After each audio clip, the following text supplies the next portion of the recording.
Bom dia, boa tarde, boa noite, meu irmão. Bem-vindos ao canal Mensagens do Juízo. Gostaria de falar sobre o tema Plano da Redenção, rapidamente aqui, com a minha Bíblia simples da King James, né? Bíblia Legado, do Ministério de Sustento Próprio, IAG. E por que eu estou falando isso?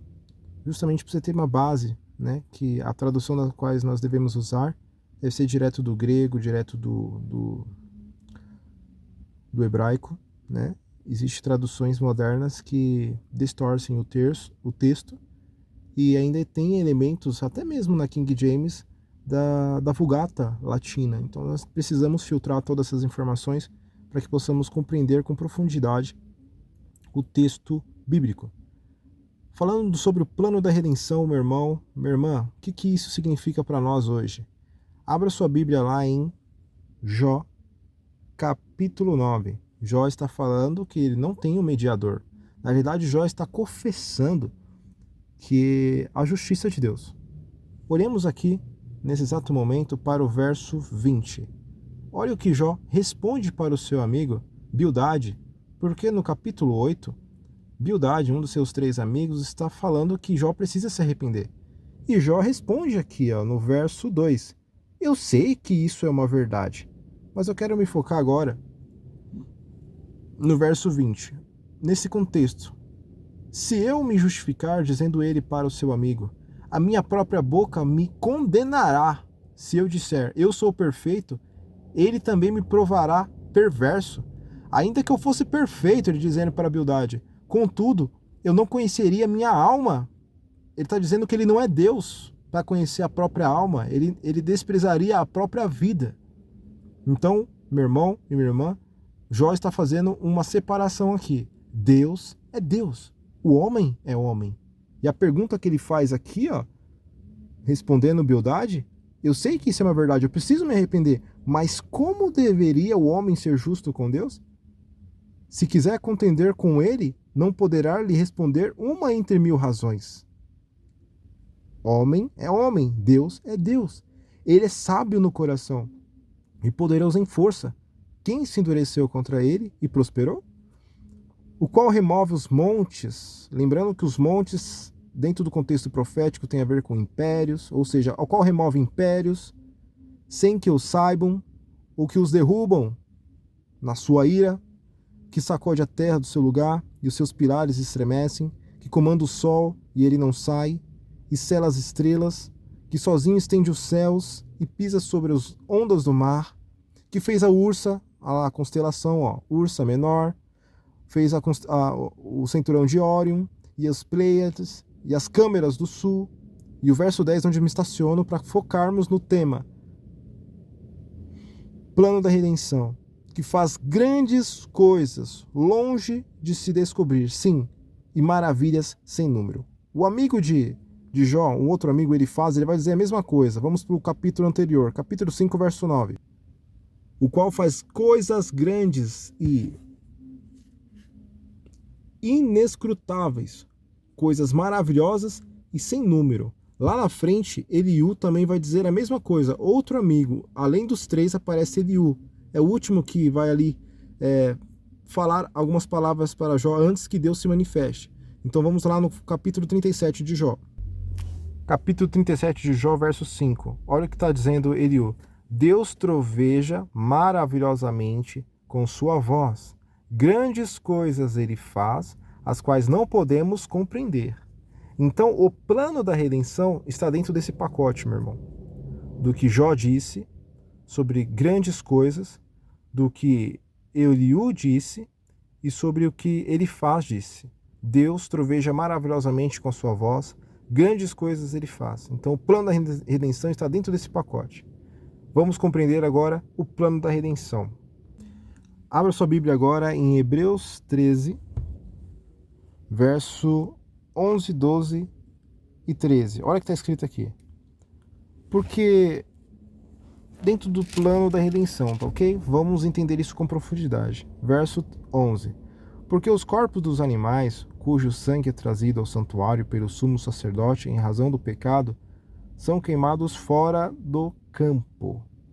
E por isso também Jesus, para santificar o povo com seu próprio sangue, sofreu fora do portão da cidade de Jerusalém.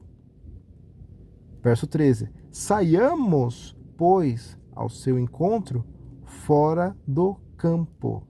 Só podemos se encontrar com Jesus fora do campo, levando a sua desonra.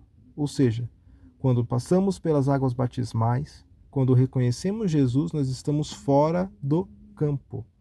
Olha que interessante a citação da Sr. White aqui embaixo. E ele morreu fora do arraial.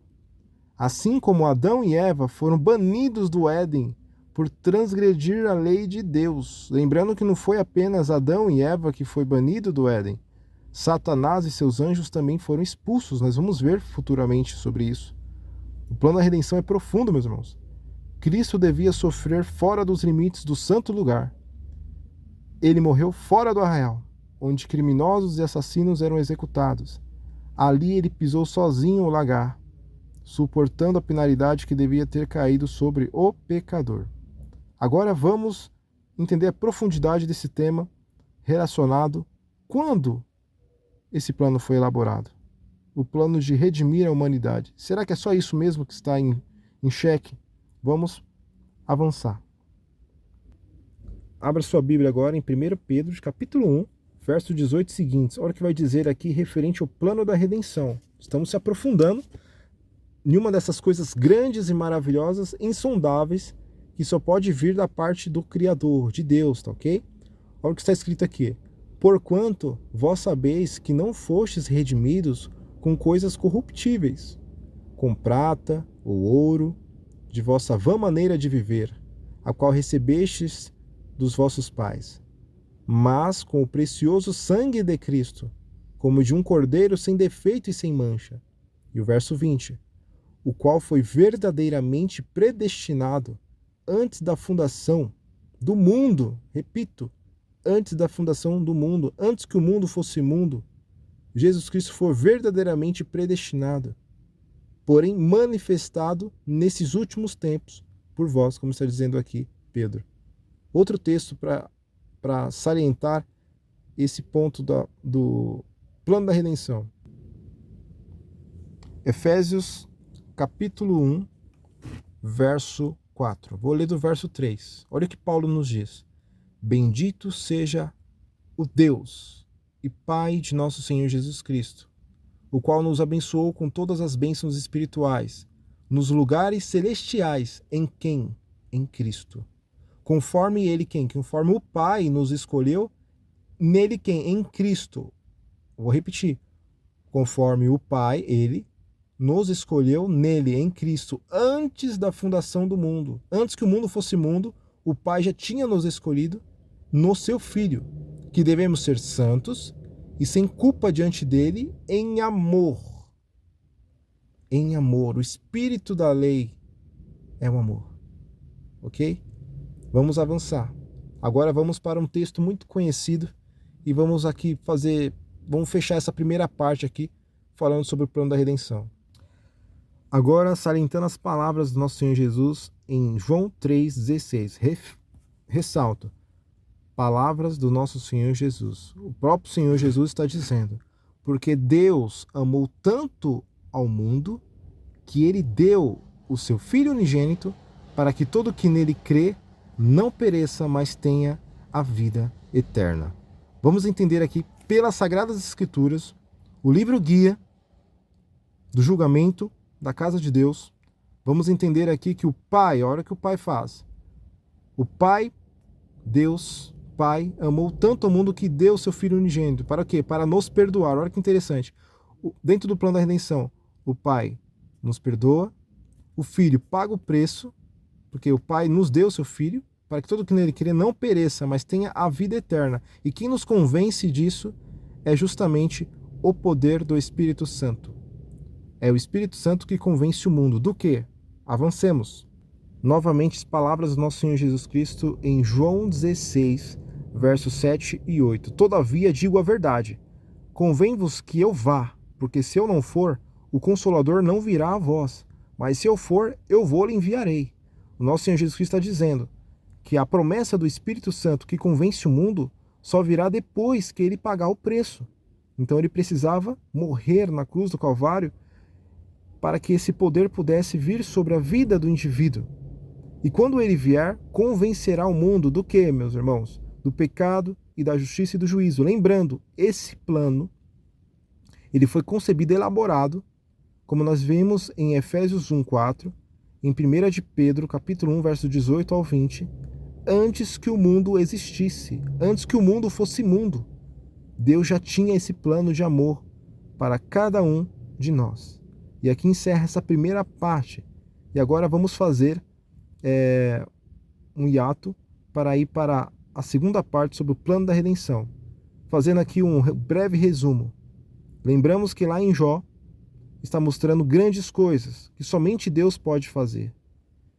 Coisas insondáveis, inumeráveis. E dentro desse pacote está o plano da redenção. Não podemos compreender com plenitude porque nós não somos Deus. Só Deus é onisciente, onipotente e onipresente. E nós enxergamos pela Bíblia que o Pai nos perdoa como?